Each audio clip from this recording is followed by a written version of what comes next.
when we're talking about national political ideology in America, is not just this economics and social issue divide, it's also about government. Conservative ideology tends to favor local and state government solutions, and liberal ideology post-Franklin Roosevelt, it wants a more activist national government. So that's another divide that you can look at. And education does a really good job of pointing that out. Which topic did not fit the pattern? Like the pattern is that Democrats tend to be what ideologically? Liberal, and Republicans tend to be conservative. By the textbook definition, which issue doesn't neatly fit into the pattern? Gun ownership. Gun ownership. What do the Democrats want? They want They want stricter regulation of who can own a gun. Is gun ownership an economic or a social issue? It's social unless you're a bank robber. Like if your employment involves having a gun, then fine. But for most people with recreational gun ownership, it's a social issue. Sorry, this might be kind of a stretch, and it's not like Chicago or Detroit that is largely populated by murders, gun-related crime that becomes less and less of a tourist attraction, which means interstate commerce or interstate commerce is affected. You have a job waiting for you with the U.S. Justice Department one day as an attorney. It's a fantastic argument that only a government lawyer can love. But you can make the argument. At the end of the day, it's a personal freedom issue. Can I own a gun or not? And if Democrats want to regulate it, by definition, that would technically be ideologically what? Conservative. The Republicans don't want to regulate it. They want people to just be able to own a gun. So that is going to be, by definition, liberal. The reason this one gets messy is you also have to think of the definition of conservative and liberal, like literally. If I am somebody conservative, by like literal definition, do I want things to change or stay the same? Stay the same. So why would a conservative position on guns be to allow people to own them in this country? Because that's the way it's been since like 1770 forever. Like people have had guns. So while it looks like the Republicans are liberal on the issue of guns by our textbook definition, within the context of history, that's actually pretty conservative. You want to keep the status quo, whereas the Democrats want to change the status quo, which is a more, by definition, liberal thing if you look at it literally. So that's the one that didn't fit neatly. Anything else? No, any other issues? This is your chance to get answers for free without immigration. Okay. What do the Democrats want on immigration? They believe the current system is flawed. Good. That they could change it, and they support legal immigration, and they talked about like workers coming over with visas. Okay, so immigration is all that's correct. The Democrats want to maintain legal immigration, but they do want to control the border. They want to be careful with visas, but they want to allow more immigration than the Republican Party. Immigration is a hard one because it doesn't fit quite as neatly into economic and social as a two-way dimension. How could you argue that immigration is an economic issue? Because more coming over just for the economy. Yeah, perfect, Kayla. It's jobs. If you let more immigrants in, then that's going to impact who can get what job. Why could you argue it's a social issue? Because people are leading for better lives. Sure. Absolutely. Or it could be a family issue of like reuniting families in some cases. So there's definite dual dimension. The Republican position on immigration is what? I mean, just think of the president. Very good. I mean, the easy thing about the Republican Party right now, not gonna go that far, Jenna, but you can go. I mean, I can say because I'm not white. You can go to the Republican Party platform, and these things are released with presidential elections. So when the president, well, you always have a president in office. The president in office is a good indicator of what the party's position is, because the president is the leader of his or her party. So Trump can be a go-to when it comes to immigration. So it would be the border wall, it would be tighter immigration, it would be deportation of people that are here undocumented status. So everything you see in the news that Trump's supporting, that tends to be the more Republican position. Any other questions off this chart? The alternative energy. Okay, so when it comes to alternative energy, Democrats want what? Clean energy. Good. Who do they want to be the driving force to the creation of clean energy? Federal government. Federal government. Democratic Party wants the federal government to be heavily involved in supporting the development of wind, of solar, of alternative non-fossil fuel energies. What does the Republican Party want? They don't necessarily want the status quo. They'd like to see alternative energy developed as well, but how do they want to get there? Who do they want to take the lead? Private sector. The Republican position would be government should stop regulating energy companies, let the free market do its thing, and then when it's profitable, the Exxons of the world will stop digging oil and they'll start making solar panels. So that's going to be the Republican position, is let the market drive, let the private sector drive changes in energy, more so than the federal government. Thanks. Thanks. What do the Democrats want? Don't want to regulate. Good. They do want to regulate. In particular, they want to regulate who? Which, like big banks, little banks? The big banks. They want to regulate like the Wall Street financial system more tightly. There's a federal law right now called Dodd-Frank that's named after two Democrats that more tightly regulates financial trading than what existed a decade ago. Republicans prefer what? Less regulation of banks, more freedom to trade and to loan and to lend in the way that a bank sees fit in order to make money. So more private sector growth or private sector driven decision making. Anything else? Healthcare. Republican position. Okay. Anybody want to give me a Republican position on healthcare? Are they anti-healthcare? No. Good. Say it again, Jack. It should be privatized. Yeah, they want more private-driven solutions. They want less government regulation. So basically, they want anti-Obamacare, and they want to let the private sector, again, drive decisions based on cost and based on making a profit. Whereas the Democrats want greater government mandates and regulations on healthcare. And we'll look at Obamacare in the spring, but Obamacare requires certain coverages for everyone that has health insurance. It requires the extension of how long a minor can be on a parent's health insurance plan. Republicans would prefer to cut back on those kind of regulations. So would the Republican one be conservative? Yes, because it's an economic issue.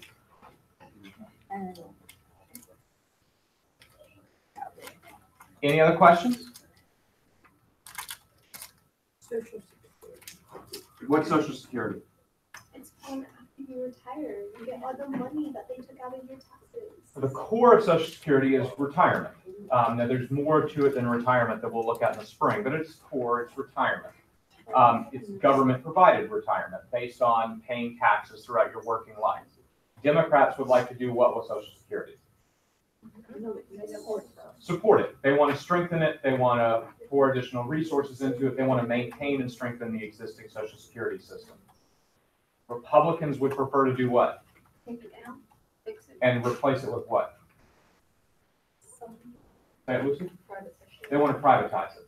So best example was George W. Bush in his second term wanted to take, and we'll get into this more in the spring, but the way Social Security works is you pay 6.2% of every dollar you make into Social Security, and it goes into some great big mattress that the federal government hides money under, and then they pay retired people.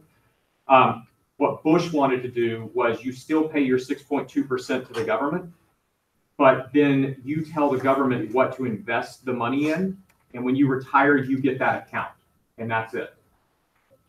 The way Social Security works right now is if I live until I'm 180 and I have drawn more out of Social Security than I ever paid into it in my working life, Social Security just keeps on paying me, no matter how much I put into it. The Democrats would like to maintain the system and strengthen it.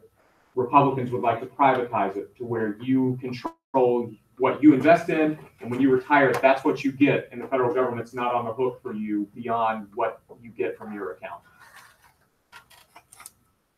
Any other questions? Yes, sir. So is gun ownership the only The only thing where they switch positions? Yeah. Okay. Lucy? The taxes. Okay, so is either party pro taxes? Yeah. I thought We they did did taxes. The Democrats will support what when it comes to taxation?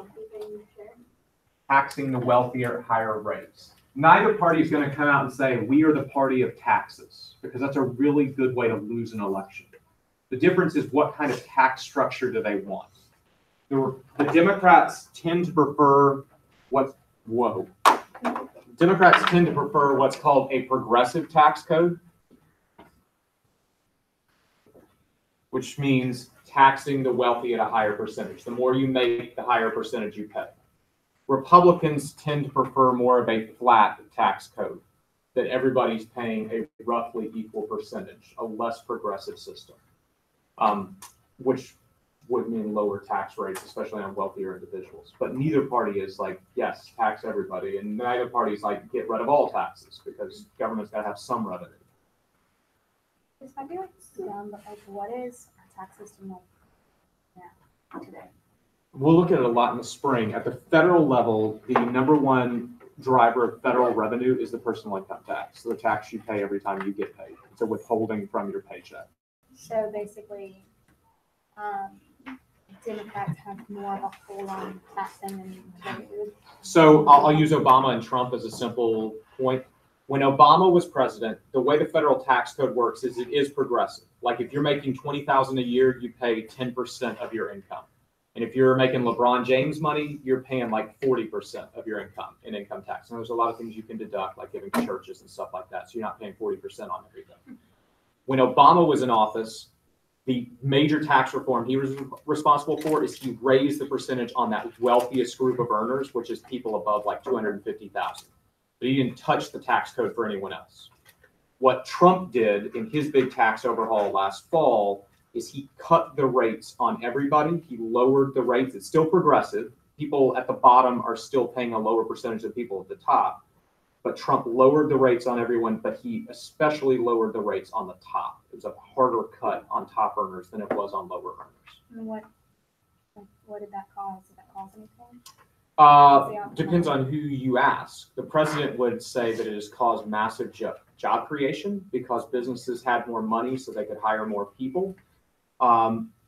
The other thing that you could argue in response is I saw data yesterday that the federal deficit, which is the amount the government's going to spend this year that they don't bring in, has grown by 17% in the last 12 months. It kind of makes sense. If you're bringing less money in, you're going to run it. It would be like if I decided, you know what, I'm actually not going to have a job anymore. My family would start running up a pretty big credit card bill really quick because we have no income. Same thing on the tax cut side. Any final questions? All right, so here's what we're going to do with this today. We are going, thank you for the excitement. Fantastic. So we're going to apply this at a personal level. So the question of why does this map beyond it's on the AP exam, which I think is a terrible lame reason, is because it's really hard to measure ideology. Like if you want to know an individual's ideology, it's hard to know because it's hard to define and because there's so many different issues that, remember, nobody's a pure liberal or a pure conservative. Like, I guess somebody probably is, but there's almost always an exception to the rule. So one way of getting a good grasp on ideological tendencies of groups of people is to look at the way they vote. If we know that people tend to vote Republican or tend to vote Democrat, how does that help us with identifying their ideology? And now we know, based on what you did yesterday, what's true of the Republicans and Democrats. Perfect. Republicans tend to be more conservative and Democrats tend to be more liberal. So whereas asking, hey, what's your ideology is a really subjective, abstract term, saying who'd you vote for is really concrete and actionable. And based on how you vote, I can start to draw conclusions about your ideological preferences. Like if you have voted Democrat in every election in your entire life, odds are strong that you hold some liberal positions on issues. You may not be liberal on everything, but you have liberal positions and they are motivating you in your voting behavior. But it's hard to measure that. So that didn't work at all. So in terms of looking at this, what we're going to do today is we're going to look at demographic voting tendencies of groups of people. Now, the reason that we're doing this is because this is highly important in being able to explain why our government does what it does and why elected officials do what they do. If you know that certain groups of people tend to vote certain ways, you can use that to explain political behavior. Like if you know that certain groups support Donald Trump, then you can then use that to extrapolate, why is Trump doing some of the things he's doing? Because at the end of the day, the goal for almost every politician is to do what? Get reelected. And so you're going to act as a rational actor if you're a politician to try to gain reelection. Now, it can't tell you how every person is going to vote based on their demographics. So what we're going to do the rest of class is we're going to look at how do certain racial groups tend to vote, how do certain genders, how do genders vote, how does religion vote. So we're going to look at how different groupings are voting. But what it can't tell you is an individual. So the asterisk I always throw on this activity every year is this is going to feel a whole lot like stereotyping of mass groups of people. So my disclaimer is there's always exceptions to the rule. Like you're going to find that African American males are more likely to vote a certain direction, but there's always an exception. And white females may tend to vote one direction, but there's always an exception. So this does not mean the point of this is not to get to the end of this activity and go, oh, I'm an 18-year-old African American female who lives in the South and I am Christian, therefore I have to vote this way. That's not the point. The point is that if we know statistically certain groups tend to vote certain ways, we can better understand why politicians make the choices they do and why parties make the choices they do. I have a question. Yes. So I remember in geography freshman year, Yep. Dyer talked about how the different districts are like, Gerrymander. yeah, they were influenced, like people would manipulate it so that it would be in one section so it would go towards one direction, Yep. correct? Okay. That's where we're going next unit. So we're going to do this unit. The next unit, we're going to look at congressional districting. And again, this is why this matters. Because if I'm drawing a congressional map and I know that 90% of an area is African American and African Americans statistically are more likely to vote this direction, that's going to impact how I draw that congressional district. So yeah, good job making that connection. That's where we're going 2 steps from now. I was like thinking about it, I just wanted to make sure I was like.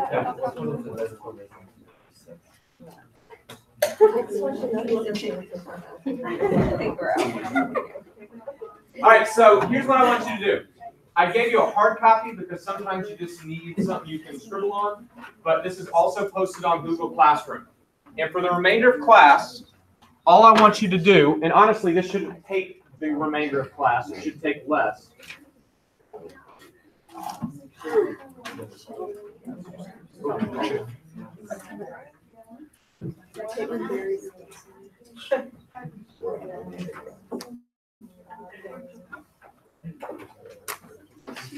So in Classroom, I want you to pull up this simple little thing, make your own copy. Listen up. And you have election results for president from 1980 until 2016. All I want you to do for every demographic indicator is I want you to walk through, and the first thing on your chart is males.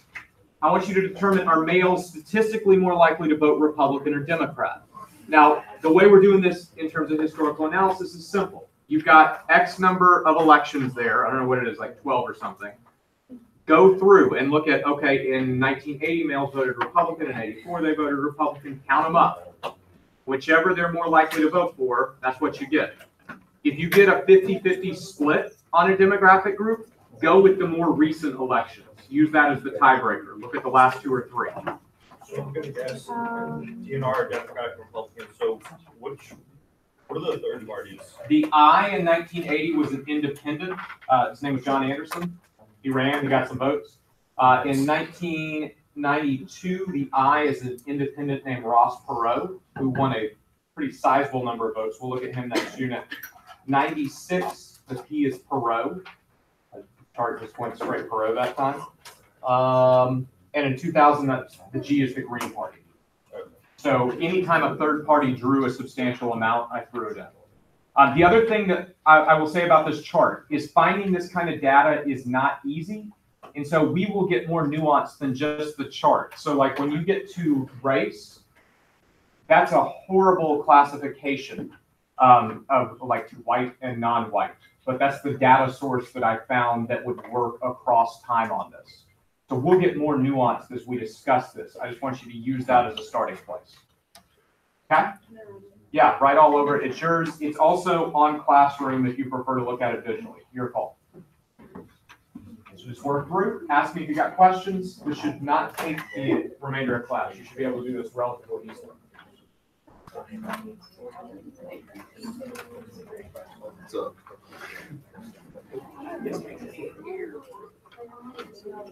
All right, so males.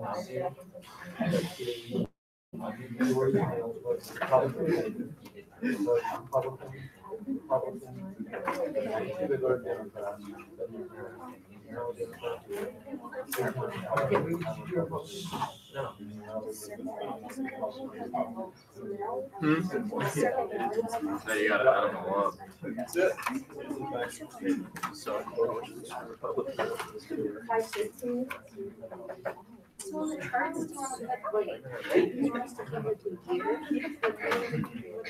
Like, literally all you're going to do on this chart is type in the demographic grouping under the correct party. So like, spoiler alert, males have more often voted Republican than Democrat for president on your chart. So you write male under Republican. That's all you got to do. I have a question. Yes. Were there dashes? Are there reasons why they didn't? The reason there are dashes is because the initial data set that I have did not have that information. It's not because I have it. Yeah.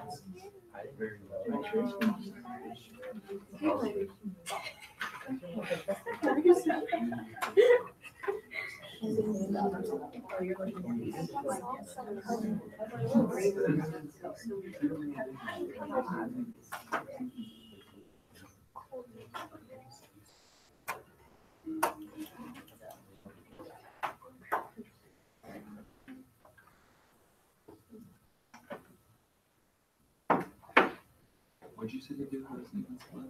You can split go with the last 2 or 3 elections. Which one are you looking at?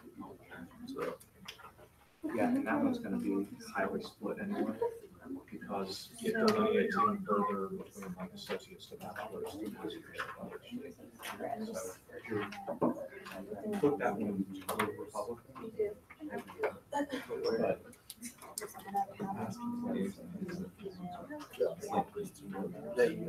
it's gonna be, what we're gonna do when we go over the chart of the group is the people with advanced degrees beyond the bachelor's. So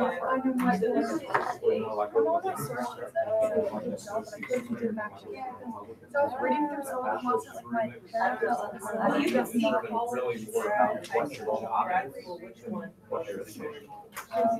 Yeah. Yeah. I'm like, what are you if I get it back? You don't put it in the middle, you can put it in the.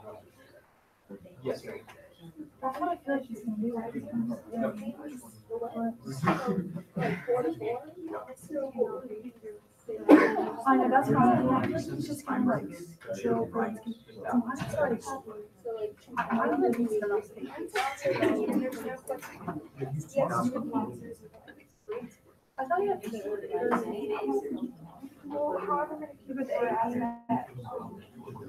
Yeah. We'll talk about I thought you had this. to be maybe from your own It's gonna be driven a lot by unfortunately what's your job. So it's more nuanced than just do you have a degree.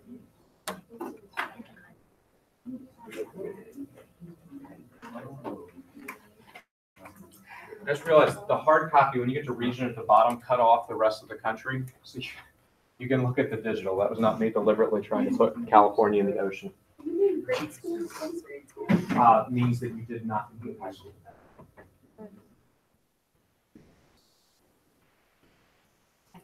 Grade school students don't get to vote.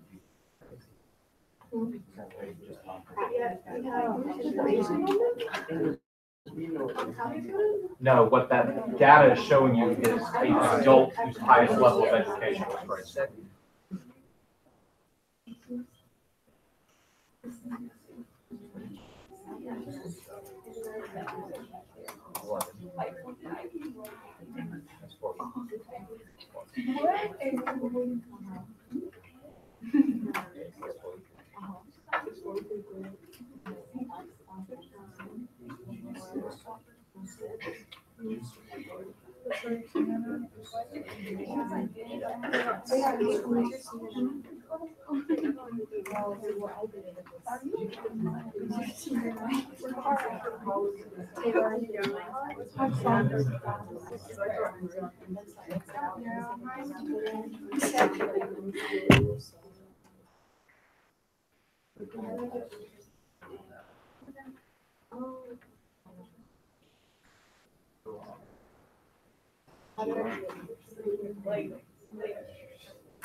I would move from non-one. But yeah, just treat them like separate things.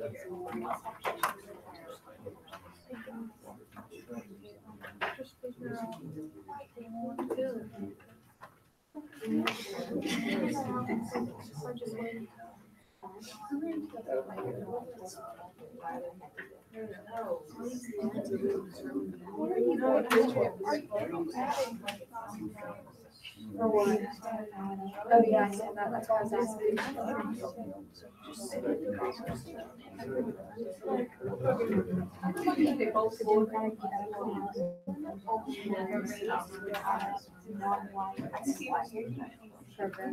What about for, why are you putting numbers? For education, you really go the extra mile, Caitlin's adding up. Yeah. John. I am sure. Okay, whatever makes you happy. Makes me happy. What are we doing? Just figuring out if they're more difficult. Yeah. You don't have to do it like that. You don't have to put numbers on there. You literally put female and male.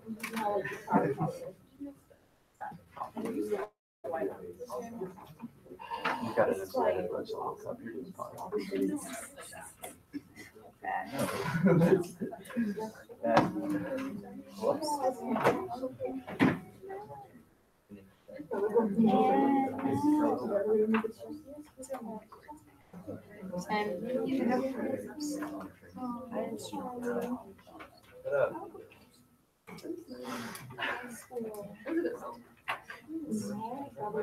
I don't know. Everything, every time.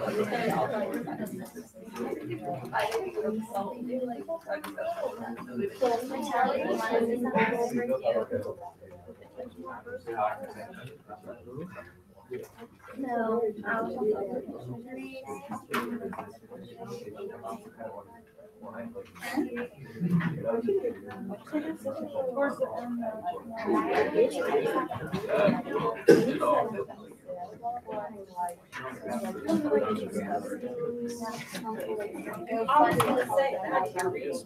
I got like 60. Yeah. All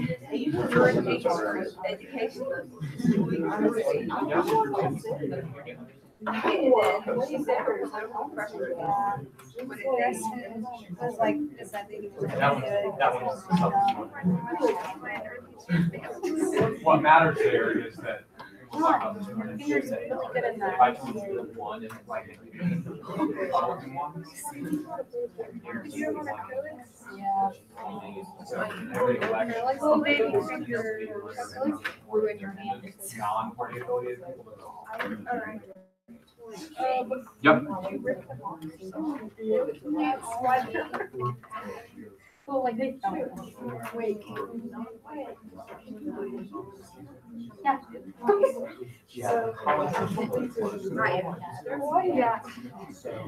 College is kind of wishy-washy. I probably would go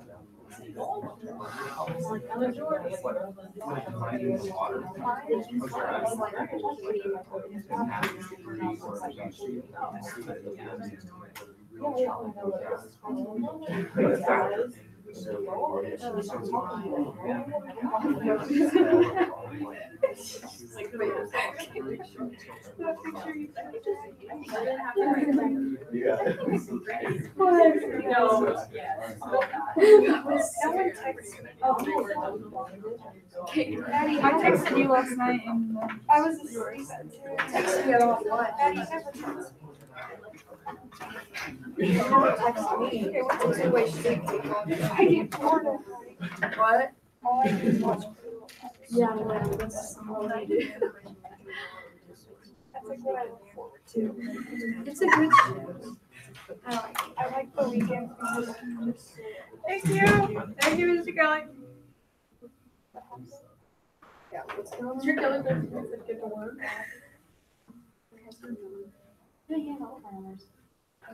I don't think he has my phone number. Yeah. Have you Even texted I us just before? every morning and then I move forward. You text him? How do you have this number? He gave it to us at the beginning of the year. Yeah, I have. I see my favorite. Wait, are you serious? Yeah. About what? No, like when we had study groups and stuff, like me and I remember that. That's actually so fun. Yeah. Even the Wi-Fi sucks. Yeah, the Wi-Fi's Throwback Thursday. No, the best Wi-Fi is no, the best Wi-Fi is Blaze Pizza. Attitude, I didn't know. I never studied in program before. That's because you're lying. I want pizza. I tried to go for Blaze Pizza. Yeah, What do you put because one time we No, were no, see, So it's this on my guy mind. set off the- Yeah, that's you. That's really the point. Which is what, non-white.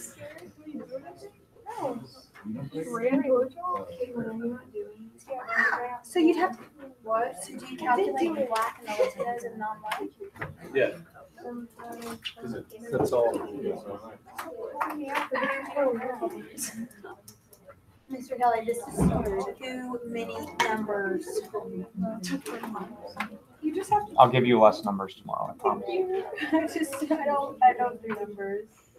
Why are you adding it up? Yeah. What are you, how? You just look at it and see which party had. You know how to add it up. You just look at it and if one thing has more votes, then that's what. Yeah, that's the approach I'm taking now. You're still in the first. No, I'm on race. Yeah. I'm so confused. How do you just look at it? You just look at it. Caitlin. Yeah. Whoa, really? The lines are Republican. Right, so all you're doing is just looking across and in election deciding if the majority of that group vote Republican or Democrat. And then if they previously vote Republican, they're Republican. If they vote Democrat, they're Democrat. Patty, wait, are you actually serious? Mine So was like All right, the exact same. I know everyone's not exactly all the way to the bottom, but I just want to wrap this for today with a little bit of discussion, and we'll pick up with it tomorrow. One thing with this chart that I should have said, the reason the dashes are there is because finding this kind of data is difficult, because remember in America we have secret ballot. So you don't vote and the little poll worker records that you're a white male that's 35 years old that has a college degree and you voted for Trump or you voted for Obama or whoever. How's the only way that this kind of data exists? What had to have happened for us to have this kind of data? A poll. That's right. There's a poll, a survey. It's called an exit poll after the fact. So you ask people coming out, how did you vote? And you record their demographics.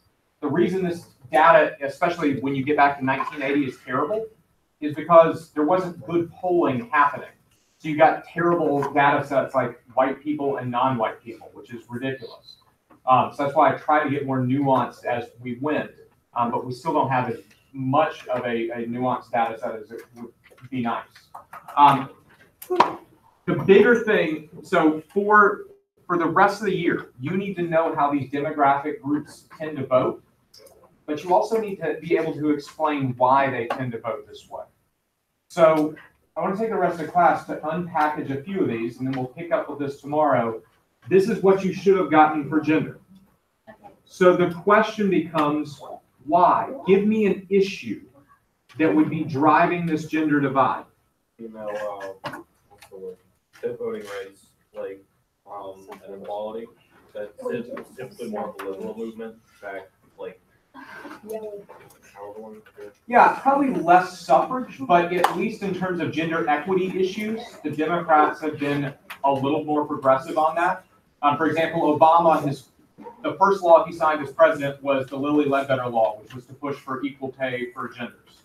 So on gender equity. Abortion can factor into this some. I didn't hear the bell. I don't know why you're packing up. Abortion can factor into it some. Abortion's not a great describer only because abortion tends to be pretty 50-50 split on both genders. But there's a little bit more pro-choice support among females, so that's going to factor in. What else?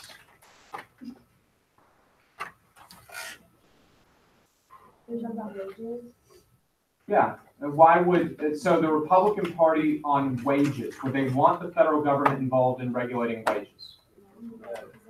No, because they're conservative. They want government out of economic issues. For a lot of these things, what you can tie them back to is going to be income level. Statistically speaking, on average, which gender is making more money?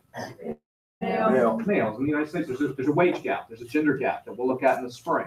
So if the Republican Party is going to be more hands-off on economic issues, that's going to factor more into voting patterns for people with higher income than lower income. So there's an income level thing here. There's another issue that's been very prominent in the news over the course of the last year and a half that factors heavily into gender voting patterns. We got abortion. Sexual assault, we really don't have a ton on because there hasn't been a lot of good research on it, but yes, that's going to factor in, especially what you've seen play out over the last couple of months. Gun control is another big issue here. Females are far more likely statistically to be pro-gun control and gun regulation than males are, and we saw how the parties fall on that issue. So the key is, can you explain, can you give me a reason why this exists, or why it would be likely to exist? Now, does this mean that every female in America votes Democratic? Lord, no. I mean, you can look at the chart. In a lot of elections, it's like 51-49. So this is a statistical tendency, not a guarantee. But if an average of 53% of women tend to vote Democrat over time, that's a big deal because to win an election, all you need is 51%. And there are more women than men in this country anyway. So statistically, that's significant. When we're looking at race, here's the more nuanced breakdown than what your chart can give you. There's the bell. So we'll pick up there tomorrow. Market price? I have Target price. No, it's market price. Oh, is So, it? no, it's a situation in which the price changes. That's market. Thank you. So market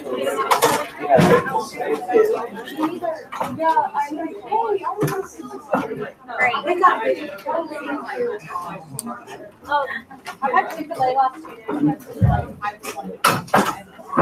you have something to get you. Well, I don't have to. That's 5 now.